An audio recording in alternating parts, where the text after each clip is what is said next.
नमस्कार दोस्तों, स्वागत है आप सभी का आप सबके अपने चैनल स्वामी विवेकानंद एकेडमी में।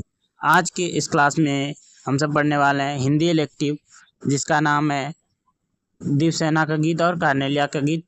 बीबीआई ऑब्जेक्टिव क्वेश्चन करने वाले हैं जो बोर्ड एग्जाम 2026 के लिए मोस्ट इंपॉर्टेंट होने वाला है। और क्वेश्चन जो बार बार पूछे जाने वाले प्रश्न है वही इसमें कराए जाएंगे। तो चलिए बिना देरी के और क्वेश्चन की ओर आगे बढ़ते हैं। अगर आप सबको वीडियो अच्छा लगा तो लाइक कीजिएगा और चैनल को सब्सक्राइब जरूर कीजिएगा, और आप सब इस वीडियो को शुरू से अंत तक जरूर देखिएगा। अगर आप इस वीडियो को शुरू से अंत तक देख लेते हैं तो आपका यहाँ से एक भी क्वेश्चन नहीं छूटने वाला है एग्जाम में। तो पहला क्वेश्चन क्या है? पहला क्वेश्चन है, जयशंकर प्रसाद का जन्म कब हुआ था? जयशंकर प्रसाद का जो जन्म हुआ था वो कब हुआ था? तो जयशंकर प्रसाद का जन्म 1889 में हुआ था। कब हुआ था? 1889 में हुआ था। जयशंकर प्रसाद जो तो ये महान कवि, नाटककार और लेखक थे। जयशंकर प्रसाद जो थे वो एक महान कवि भी थे और नाटककार भी थे और लेखक भी थे। जो जयशंकर प्रसाद का जन्म उत्तर प्रदेश के वाराणसी में हुआ था।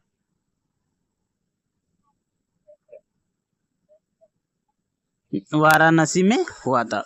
कहाँ हुआ था? जयशंकर प्रसाद का जो जन्म है वो हुआ था उत्तर प्रदेश के वाराणसी शहर में हुआ था, जो कि प्राचीन और सांस्कृतिक धर्म के लिए प्रसिद्ध है।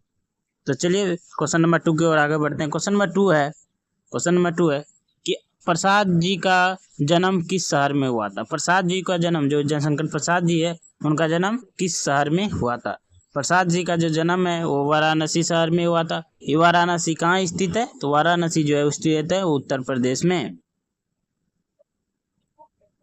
उत्तर प्रदेश कहाँ स्थित है? उत्तर प्रदेश में स्थित है।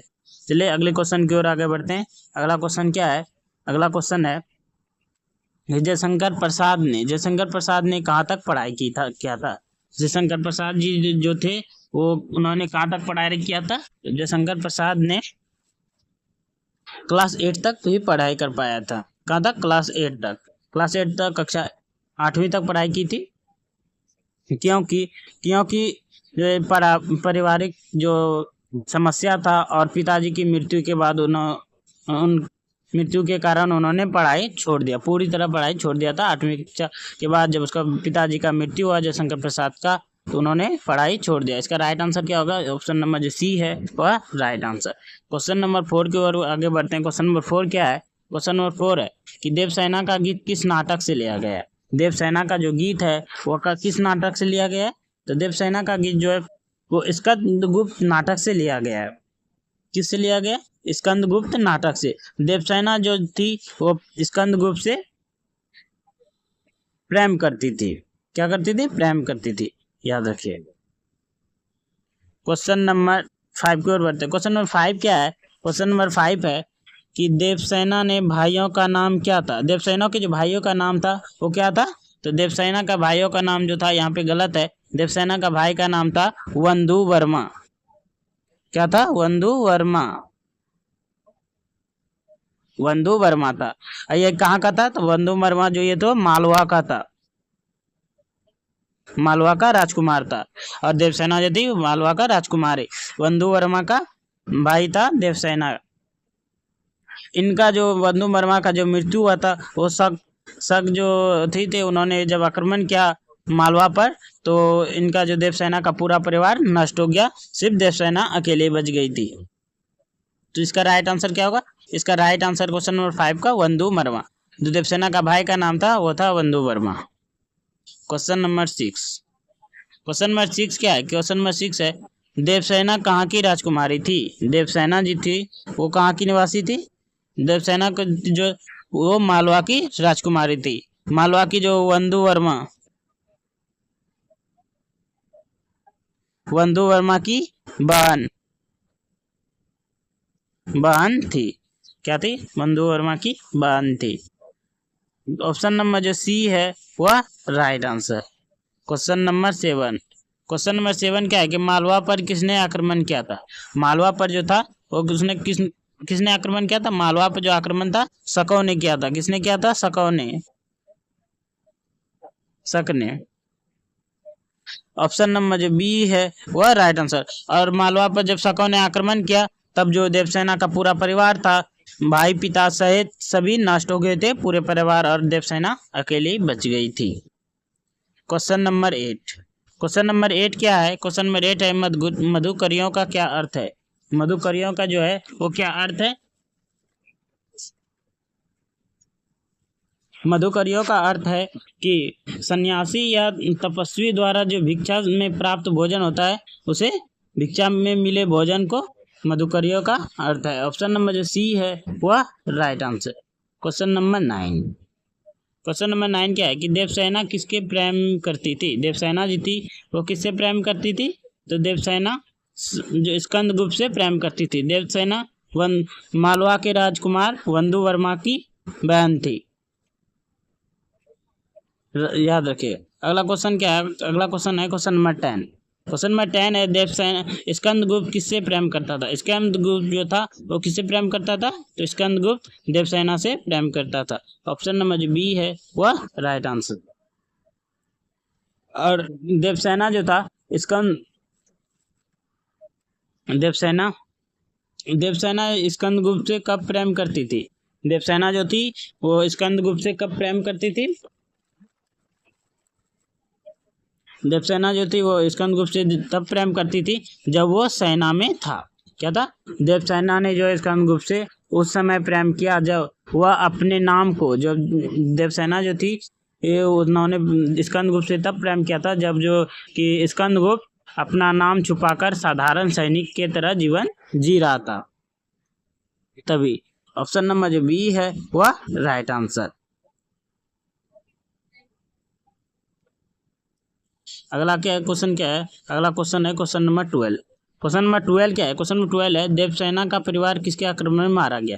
देवसेना का जो परिवार है वह शक के आक्रमण से मारा गया, और देवसेना जो अकेली बच गई थी और उसका पूरा परिवार मारा गया था। ऑप्शन नंबर जो बी है वह right answer. Question number 13। Question number 13 क्या है? क्वेश्चन नंबर 13 है कि जीवन रथ में कौन सा अलंकार है? जीवन रथ में जो है कौन सा अलंकार है? तो जीवन को एक रथ के रूप में प्रस्तुत किया गया है। जीवन को जो एक रथ के रूप में प्रस्तुत किया गया है, जो कि रूपक अलंकार का उदाहरण है। जीवन को जो है एक रथ के रूप में प्रस्तुत किया गया है, जो कि रूपक अलंकार का उदाहरण है। ऑप्शन नंबर जो बी है वह राइट आंसर होगा। Question number 14। क्वेश्चन नंबर 14 क्या है? क्वेश्चन नंबर 14 है देवसेना का गीत किसके लिए लिखा गया है? देवसेना का जो गीत है वो किसके लिए लिखा गया है? तो ये स्कंदगुप्त के लिए लिखा गया है। ऑप्शन नंबर जो बी है वह right answer. Question number 15। Question number 15 क्या है कि स्कंदगुप्त किस वंश का शासक था? स्कंदगुप्त जो था वो किस वंश का शासक था? तो वह गुप्त वंश का शासक था। ऑप्शन नंबर जो सी है वह right answer. Question number 16। Question number 16 क्या है कि क्वेश्चन नंबर 16 है स्कंदगुप्त ने अपना नाम क्यों छुपाया था? स्कंदगुप्त जो थे उन्होंने अपना नाम क्यों छुपाया था? क्योंकि राष्ट्र की रक्षा के लिए उन्होंने अपना नाम इसलिए छिपाकर सैनिक का रक्षा कर रहा था, इसलिए कि राष्ट्र की रक्षा के लिए। ऑप्शन नंबर जो सी है वह राइट आंसर। क्वेश्चन नंबर 17 की ओर बढ़ते हैं। क्वेश्चन नंबर 17 है कि कार्नेलिया का गीत किस नाटक से लिया गया है? कार्नेलिया का जो गीत है वो किस नाटक से लिया गया है? तो कार्नेलिया का गीत जो स्कंदगुप्त नाटक से लिया गया है। कार्नेलिया का जो गीत है वह चंद्रगुप्त नाटक से लिया गया है। ऑप्शन नंबर जो सी है वो राइट आंसर।